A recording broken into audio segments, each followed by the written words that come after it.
কিন্তু আমার এটার উপরে আস্থা নাই।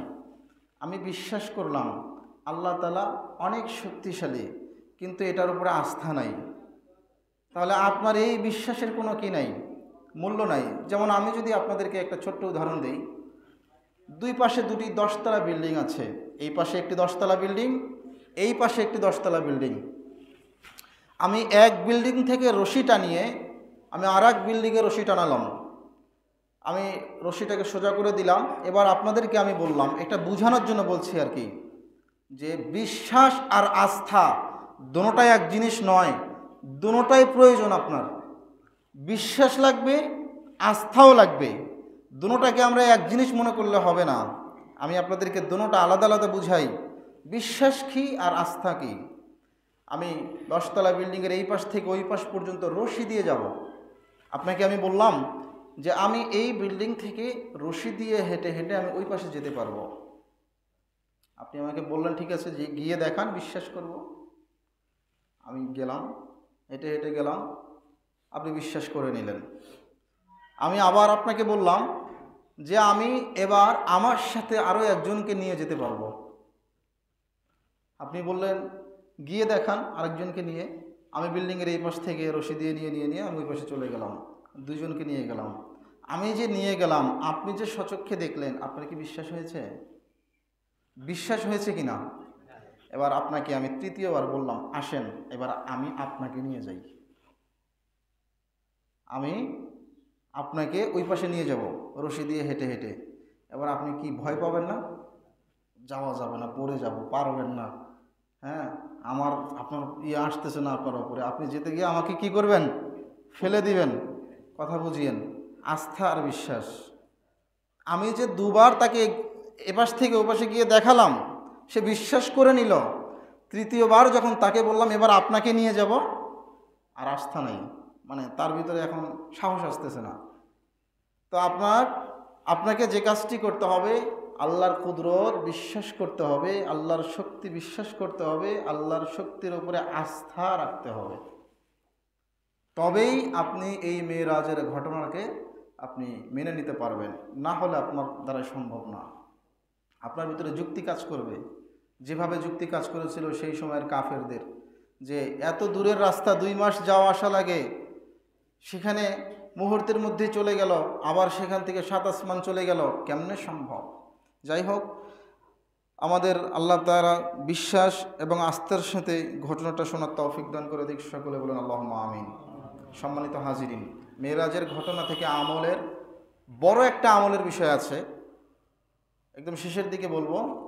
তাছাড়া আর কোনো তেমন আমলের বিষয় নেই। আর মেরাজ কোন সময় হয়েছে এ ব্যাপার নিয়ে মেরাজ নিয়ে প্রায় 40 জন ইতিহাসবিদের লেখনী আছে। তারা কেউ নির্দিষ্ট তারিখ উল্লেখ করে বলতে পারেনি। মেরাজের তারিখের ব্যাপারেও প্রায় 20টি মতভেদ আছে। তার মানে মেরাজ হয়েছে কোন সময় সেটা আমাদের কাছে অনির্দিষ্ট, ক্লিয়ার নয়। তারিখটা কি নয়? ক্লিয়ার নয়।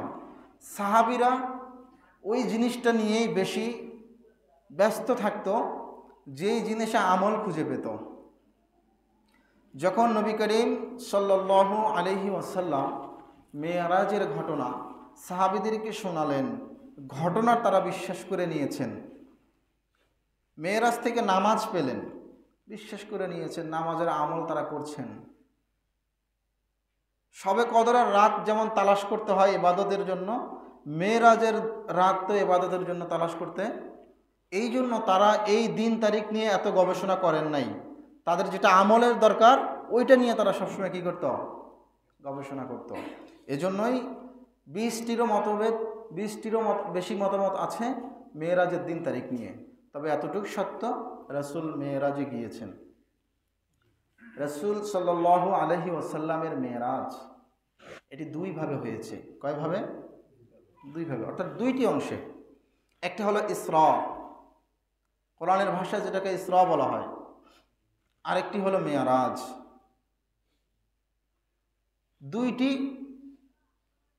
দুইটি পদ্ধতিতে রাসূলের আল্লাহ তাআলার সান্নিধ্যে, রাসূল সাল্লাল্লাহু আলাইহি ওয়াসাল্লাম আল্লাহ তাআলার সান্নিধ্যে চলে গিয়েছেন। প্রথমে নবী করিম সাল্লাল্লাহু আলাইহি ওয়াসাল্লামের ব্যাপারে যে আমরা একটা কথা জানি, যে তিনি তার চাচাতো বোন উম্মে হানির ঘরে ছিল, এটা অনেকেই বলে বেড়ায়, এবং সেটা নিয়ে অনেক নাস্তিকরাও বলে, এবং কি মুসলিমধারী আসাদুল্লাহ নূর নামে এক নাস্তিক, সে বলে যে রাসূল তার চাচাতো বোনের ঘরে যৌন কাজে গিয়েছিল, আর ধরা খাওয়ার ভয়ে বলছে যে তিনি মেরাজে গিয়েছিল। নাউজুবিল্লাহ, জোরে বলেন। কিন্তু আমি আপনাকে বলবো, রাসূল সাল্লাল্লাহু আলাইহি ওয়াসাল্লাম মেরাজের রাত্রে তার চাচাতো বোন উম্মে হানির ঘর থেকে যায়নি, তিনি হাতিমে কাবার নিকট থেকে গিয়েছে। কোন জায়গা থেকে গিয়েছে? কাবা, হাতিমে কাবার নিকট থেকে গিয়েছে। যেহেতু কাবার নিকট থেকে গিয়েছে, তাহলে রাসূল সাল্লাল্লাহু আলাইহি ওয়াসাল্লামকে দেওয়া সেই মিথ্যা অপবাদ, এটা কখনো গ্রহণযোগ্য নয়। সম্মানিত হাজিরিন, নবী করিম সাল্লাল্লাহু আলাইহি ওয়াসাল্লাম হাতিমে কাবার নিকট তিনি শুয়েছিলেন। হঠাৎ করে জিবরিল আমিন তার কাছে আসলেন, আসার পরে তাকে সালাম জানালেন। সালাম জানানোর পরে মুহাম্মাদুর রাসূলুল্লাহ সাল্লাল্লাহু আলাইহি ওয়াসাল্লামকে ধরে ফেললেন। ধরার পরে তার সিনাকে চাক করে ফেললেন, তার বডির ভিতর থেকে হৃৎপিণ্ডটা বের করে ফেললেন। এরপরে স্বর্ণের একটা পাত্র আনা হলো। স্বর্ণের সেই পাত্রটা ঈমান আর হিকমত দ্বারা ভরপুর ছিল। সেই হৃৎপিণ্ডটা বের করে সেই স্বর্ণের পাত্রের মধ্যে রেখে দিলেন। জমজমের পবিত্র পানি দ্বারা সেইটাকে ধৌত করলেন। ধৌত করার পরে আবার রাসূল করিম সাল্লাল্লাহু আলাইহি ওয়াসাল্লামের সিনার মধ্যে সেটি ঢুকিয়ে দিলেন, বডির মধ্যে ঢুকিয়ে দিলেন, যেটাকে শক্ত সদর বলা হয়। নবী করিম সাল্লাল্লাহু আলাইহি ওয়াসাল্লামকে মেরাজে নেওয়ার আগে তার সিনাকে চাক করে নিলেন। জমজমের পানি দ্বারা তার হৃৎপিণ্ডকে ধৌত করে ফেললেন। এরপরে তার সামনে একটা বোরাক নামক একটা প্রাণী হাজির হয়ে গেল। বলে, বোরাক নামক সেই প্রাণীটা কি? বোরাক নামক সেই প্রাণীটা হলো, এটা এক ধরনের ছোট্ট প্রাণী, যেটি গাধার থেকে একটু বড় হয় আর খচ্চরের থেকে একটু ছোট হয়। হাদিসের মধ্যে, মুসলিম শরীফ হাদিসের মধ্যে আসছে, ওই প্রাণীর চলার গতিটা ছিল এমন, তার চোখের দৃষ্টি যত দূর চলে যেত, এখান থেকে সেই দৃষ্টির শেষ সীমানা পর্যন্ত তার গতি ছিল। অর্থাৎ তিনি এই জায়গায় একটি পা ফেলতেন, তার চোখের দৃষ্টি যত দূর চলে যেত, সেই জায়গায় আরেকটি পা ফেলতেন। জোরে বলেন আল্লাহু আকবার। এটা সৃষ্টিকার আল্লাহ। এই কথাগুলো কিন্তু ঈমানদার ছাড়া বিশ্বাস করবে না। যারা ঈমানদার, নির্দ্বিধায় আবু বকরের মতো করে বিশ্বাস করে নেবে, ঠিক কিনা? আমার ভাইয়েরা, সেই বোরাক নামক যন্ত্রটিতে উঠানো হলো। নবী করিম সাল্লাল্লাহু আলাইহি ওয়াসাল্লাম বোরাক নামক সেই প্রাণীর পিঠে সওয়ার হয়ে গেলেন। তিনি চলে যাচ্ছেন, সেটা মাটির পথে নয়, হাওয়ার উপরে করে সেই প্রাণীর উপরে চলে যাচ্ছেন। যাওয়ার পথে তিনি বিভিন্ন রকমের নিদর্শন দেখতে পারলেন, যেই কথা কোরআনে কারিমের মধ্যে বলা আছে, সুবহানাল্লাযী আসরা বিআবদিহি লাইলাম মিনাল মাসজিদিল হারামি ইলাল মাসজিদিল আকসা আল্লাযী বারাকনা হাওলাহু লিনুরিয়াহু মিন আয়াতিনা ইন্নাহু হুয়াস সামিউল বাসীর। জোরে আওয়াজ দিয়ে বলেন সুবহানাল্লাহ। আমার ভাইরা, নবী করিম সাল্লাল্লাহু আলাইহি ওয়াসাল্লাম মসজিদে হারাম থেকে মসজিদে আকসা পর্যন্ত সেই বোরাকের পিঠে করে সওয়ার হলেন। যাওয়ার পথে গোটা এলাকা চতুর্দিকে তিনি বরকতপূর্ণ দেখতে পারলেন। সেই জায়গায় গিয়ে তথা মসজিদে হারাম থেকে মসজিদে আকসায় গিয়ে বোরাক নামক সেই যন্ত্রটা, সেই প্রাণীটা একটি আংটার সাথে বেঁধে রাখলেন। যেই জায়গায় পূর্ববর্তী নবী রাসূলগণ পয়গম্বররা তাদের প্রাণী বেঁধে রাখতো, সেই জায়গায় গিয়ে সেই বোরাক নামক যন্ত্রটা বেঁধে রাখলেন। বেঁধে রাখার পরে নবী করিম সাল্লাল্লাহু আলাইহি ওয়াসাল্লাম প্রথমে 2 রাকাত নামাজ পড়ে নিলেন। 2 রাকাত নামাজ পড়ার পরে তিনি খেয়াল করে দেখলেন আদম আলাইহিস সালাতু ওয়াস সালাম থেকে শুরু করে ঈসা ইবনে মারইয়াম পর্যন্ত যত পয়গম্বর এসেছে, যত নবী রাসূল এসেছে, প্রত্যেকজন নবী রাসূলকে একত্র করা হয়েছে। সুবহানাল্লাহ বলেন। সব নবী রাসূল একত্র হয়ে গিয়েছে। একত্র হওয়ার পরে প্রত্যেকটা নবী রাসূলকে আল্লাহ তাআলা আদেশ দিয়ে দিলেন, তোমরা প্রত্যেকে মসজিদের মধ্যে ঢুকে পড়ো। আজকে তোমাদের নামাজ হবে মসজিদে হারাম, মসজিদে আকসার মধ্যে তোমাদের নামাজ হবে, এবং সেই নামাজের ইমামতি আর কেউ করবে না, শেষ নবী জনাবে মুহাম্মদুর রাসূলুল্লাহ সাইয়্যিদুল মুরসালিন শফিউল মুজনিবিন মুহাম্মদুর রাসূলুল্লাহ সাল্লাল্লাহু আলাইহি ওয়াসাল্লাম সেই নামাজের ইমামতি করবে। এই নামাজের মাধ্যমে ঘোষণা দিয়ে দিল, আদম থেকে ঈসা পর্যন্ত যত পয়গম্বর এই মসজিদের মধ্যে উপস্থিত আছো, তোমরা শুনে নাও, মুহাম্মদ রাসূলুল্লাহ সাল্লাল্লাহু আলাইহি ওয়াসাল্লাম তিনি সর্বশেষ নবী হলেও, আদম তুমি সর্বপ্রথম আসলেও তোমার নেতা মুহাম্মদুর রাসূলুল্লাহ সাল্লাল্লাহু আলাইহি ওয়াসাল্লাম।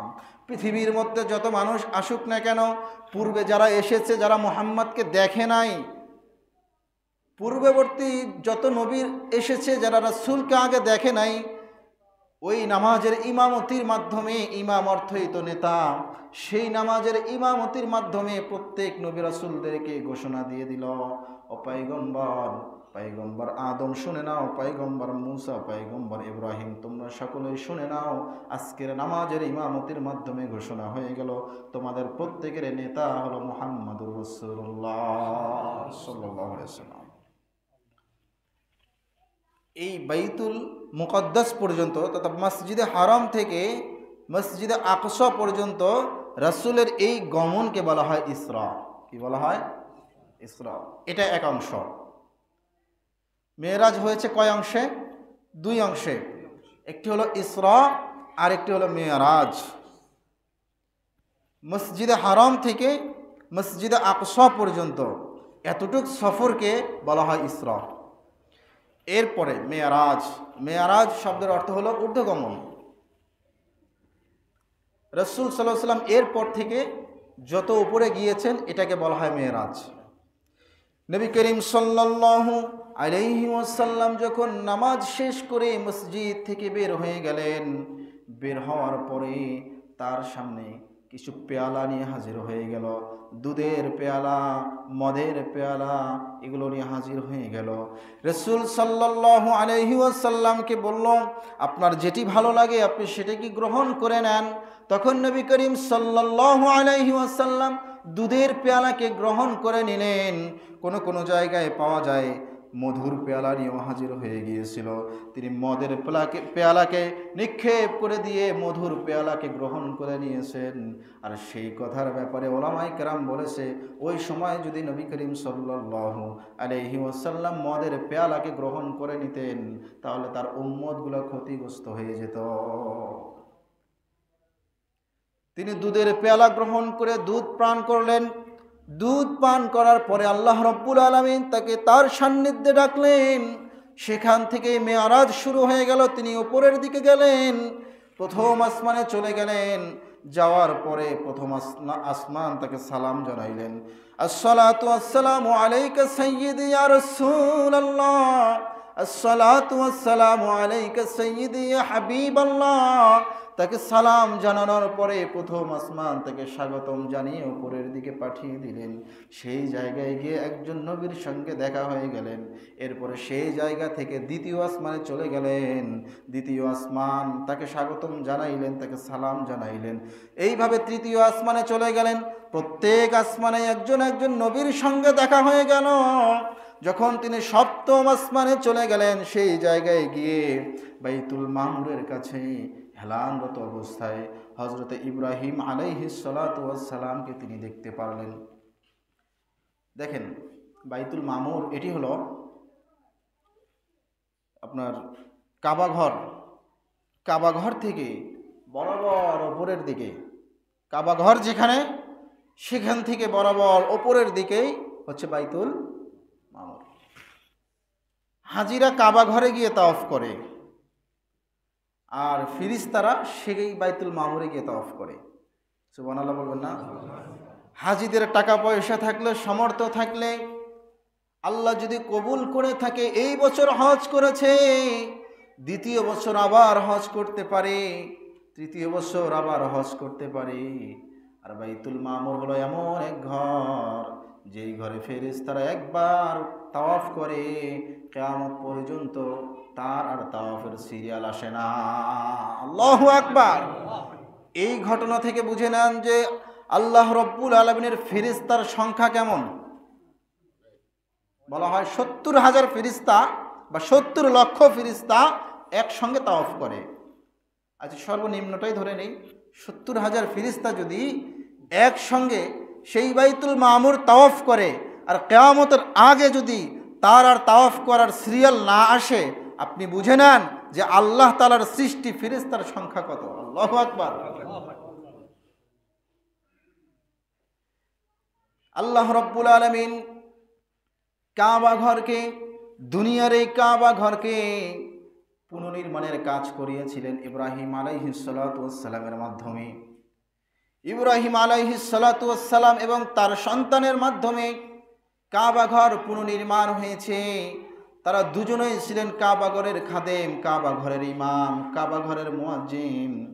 তারা কাবা ঘরটা তাদের আয়ত্তে ছিল। আল্লাহ রব্বুল আলামিন ভালোবেসে এই জন্য ইব্রাহিম আলাইহিস সালাতু ওয়াস সালামকে সেই বাইতুল মামুরের কাছে রেখে দিয়েছেন। সুবহানাল্লাহ। এটা হলো তাকে আল্লাহ তাআলা তাকে কি করেছেন? ইজ্জত দিয়েছেন, সম্মান দিয়েছেন, যে তিনি দুনিয়ার ভিতরে তার মাধ্যমে যে কাবাঘর পুনর্নির্মাণ হয়েছে, আল্লাহ রব্বুল আলামিন তাকে সেই বাইতুল মামুরের নিকটেই রেখেছে। দুনিয়ায় এক কাবায় তিনি ছিল, সেই ওপরে আর এক কাবার নিকট তিনি আছে। এটা দিয়েছেন কে? আল্লাহ। এগুলো হয়তো আপনারা আগে শুনেছেন, তারপরেও আমি আপনাদেরকে বলছি, যাতে করে আপনাদের একটা জিনিস অনেক দিন পর পর শুনলে অনেক কিছু ভুলে যাওয়ার থাকে এর ভিতরে, এটা আবার মনে পড়ে যায়, সেজন্য বলছি আর কি। আমি আমার ভাইয়েরা, আল্লাহ রব্বুল আলামিনের ফেরেশতা জিবরাইল আলাইহিস সালাতু ওয়াস সালাম নবী করিম সাল্লাল্লাহু আলাইহি ওয়াসাল্লামকে 7 আসমান ভেদ করে সিদরাতুল মুনতাহা, সৃষ্টির শেষ সীমানা পর্যন্ত নিয়ে গেলেন। যাওয়ার পরে সেই জায়গায় তিনি একটি বৃক্ষ দেখতে পারলেন, যেই বৃক্ষের পাতাগুলো বড় বড় হাতির কানের মতো, এবং যেই বৃক্ষের ফলগুলো হলো কলসের মতো। তিনি সেটাকে সুন্দরভাবে দেখলেন। দেখার পরে সেই জায়গা থেকে মুহাম্মদুর রাসূলুল্লাহ সাল্লাল্লাহু আলাইহি ওয়াসাল্লাম চলে গেলেন, জান্নাতের জাহান্নাম পরিদর্শন করলেন, জান্নাতের বাগানগুলো পরিদর্শন করলেন। সব শেষে আল্লাহ রব্বুল আলামিনের সান্নিধ্যে আল্লাহ তাআলার পাশে গিয়ে তিনি দিদার লাভ করলেন। জোরে আওয়াজ দিয়ে বলেন সুবহানাল্লাহ। আল্লাহ রব্বুল আলামিনের সামনে চলে গেলেন। এখন আল্লাহ তাআলা রাসূল করিম সাল্লাল্লাহু আলাইহি ওয়াসাল্লামের সঙ্গে কিভাবে দেখা দিয়েছেন সেটা আল্লাহই ভালো জানে। আমি শুরুতেই বলেছি, মেরাজের শুরু থেকে শেষ পর্যন্ত, স্টার্ট থেকে এন্ডিং পর্যন্ত পুরা ঘটনা তারাই বিশ্বাস করবে যাদের ভিতরে ঈমান আছে। এই জন্য আমরা তো জানি আল্লাহ তাআলার কোনো আকার নাই, আল্লাহ তাআলার কোনো আকৃতি নাই, এটা তো আমরা জানি, তাই না? কিন্তু এখানে বলা হচ্ছে যে রাসূল সাল্লাল্লাহু আলাইহি ওয়াসাল্লাম আল্লাহ তাআলাকে দেখেছেন। এবার কোন সূরতে দেখেছেন সেটা আল্লাহ আলাম, আল্লাহ ভালো জানে। যেমন আমরা যখন ইন্তেকাল করব, আল্লাহ যখন আমাদেরকে পরকালে দিদার দিবেন, আমাদের তো দিদার নসিব হবে, আল্লাহ তাআলা আমাদেরকে কবুল করে আমরা আল্লাহ তাআলা দিদার লাভ করব। আমরা জানি আল্লাহর তো কোনো আকার নাই, তাহলে আল্লাহকে দেখব কিভাবে? কিভাবে দেখব সেটা কে জানে? মুতাজিলারা বলে যে আল্লাহ তাআলার কোনো আকার নাই। আল্লাহ তো বলছে যে আল্লাহ এক, আল্লাহর কোনো শরীক নাই, আল্লাহর মতো কেউ নাই। আল্লাহ মানুষের কোনো জিনিসের সাথে তার কোনো কি হবে না, সংমিশ্রণ হবে না। তাহলে আল্লাহর যদি আকার থাকে, মানুষেরও তো আকার আছে। এই জন্য মুতাজিলারা বলে আল্লাহ তাআলার দিদার নসিব, এটা মিথ্যা কথা, এটা হবে না। নাউজুবিল্লাহ বলেন।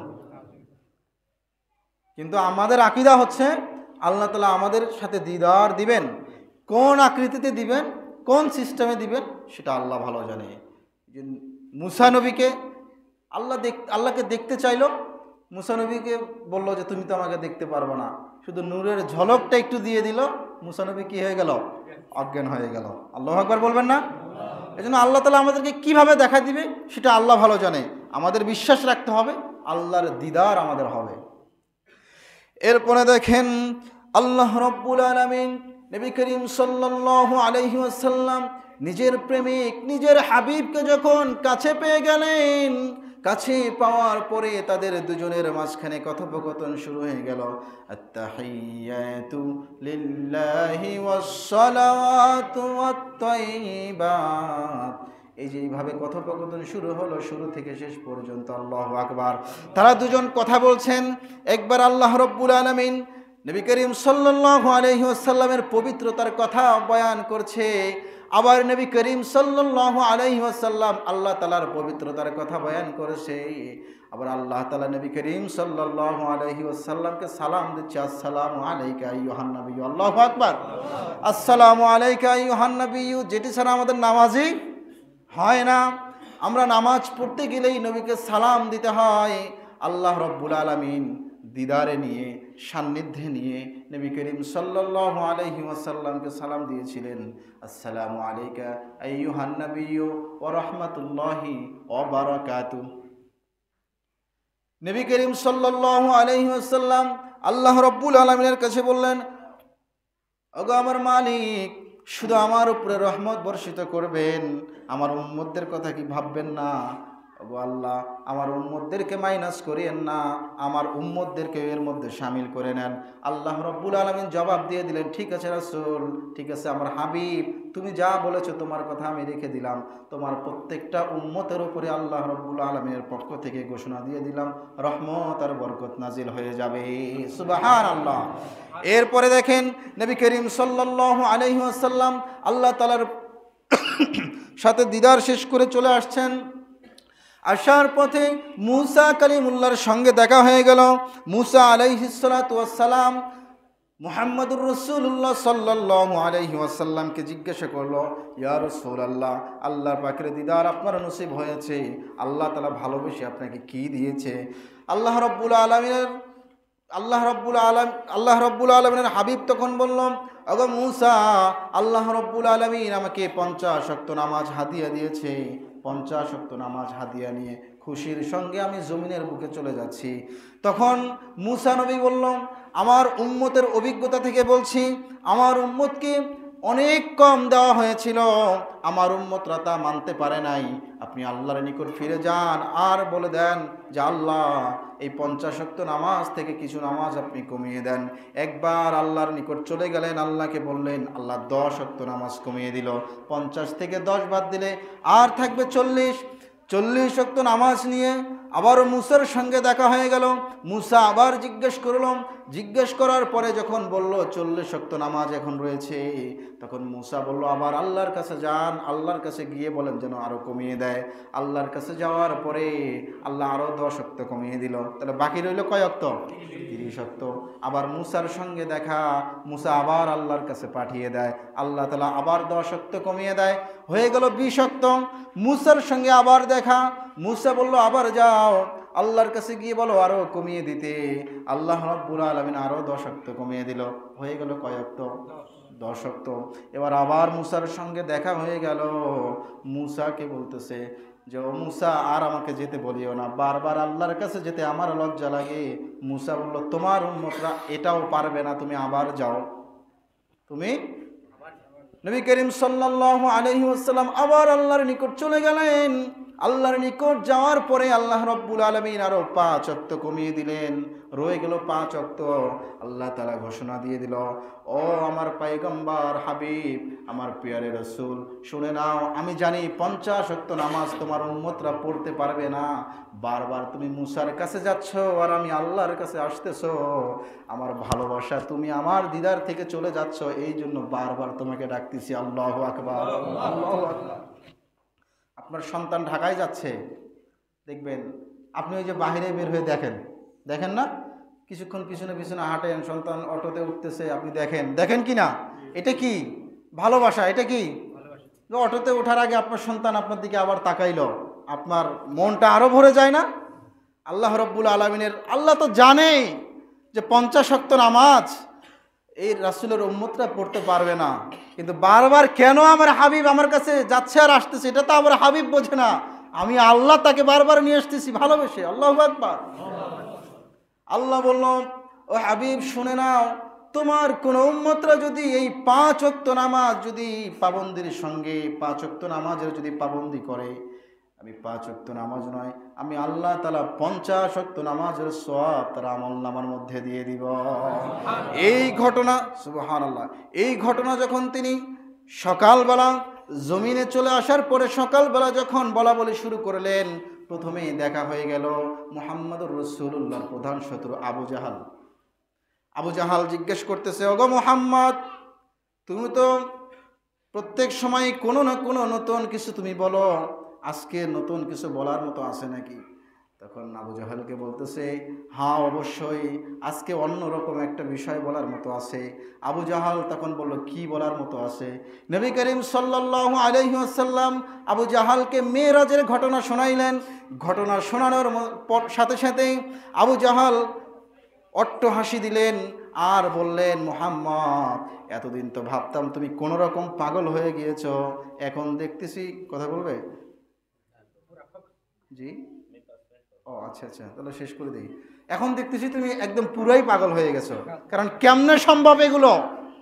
আচ্ছা তাহলে শোনো, এবার আবু জাহেল একটা সুযোগ নিল, কারণ মুহাম্মদ সাল্লাল্লাহু আলাইহি ওয়াসাল্লামের সঙ্গে আবু জাহেলের এই আবু বকর রাদিয়াল্লাহু তাআলা আনহু তার বন্ধুত্বের সম্পর্ক ছিল। এটা কাফের মুশরিকদের সহ্য হতো না। তখন আবু জাহাল বলতেছে, মুহাম্মদ, তুমি যে ঘটনাটা বলছো, এটা কি আমি আবু বকরকে বলবো? হ্যাঁ বলো, সমস্যা নাই। এবার আবু জাহাল লোক পাঠিয়েছে আবু বকরের কাছে, যাও এই মুহাম্মদ সম্পর্কে এই কথাগুলো বলে আসো। আবু বকরকে গিয়ে যখন বলল যে তোমার বন্ধু মুহাম্মদ এই এই ঘটনাগুলো বলতেছে, কেমনে সম্ভব এগুলো? আবু বকর তখন বলতেছে যে কসম করে বলছি, যদি মুহাম্মদ সাল্লাল্লাহু আলাইহি ওয়াসাল্লাম এই কথা বলে থাকে, আমি স্পষ্টভাবে ঘোষণা দিলাম এটা 100% সত্য। যখন আবু বকর রাদিয়াল্লাহু তাআলা আনহু রাসূলের কাছে এসে জিজ্ঞেস করলেন, ইয়া রাসূলুল্লাহ, এটা কি সত্য? বলল হ্যাঁ। রাসূল বলছে, আবু বকর, তুমি যেহেতু এটা সত্য বলে ঘোষণা দিয়ে দিয়েছো, আজকে আমি তোমাকে ঘোষণা দিলাম, তুমি শুধু আবু বকর নয়, তুমি সিদ্দিক। সুবহানাল্লাহ। তখন থেকে তার নাম হয়ে গেল আবু বকর সিদ্দিক। যা শুনলাম, আল্লাহ তাআলা আমাদেরকে এই ঘটনাটি মনে রাখার তৌফিক দান করে দিক, এবং আমাদেরকে বিশ্বাস এবং আস্থার সাথে আল্লাহ তাআলাকে মানার তৌফিক দান করে দিক। আমিন।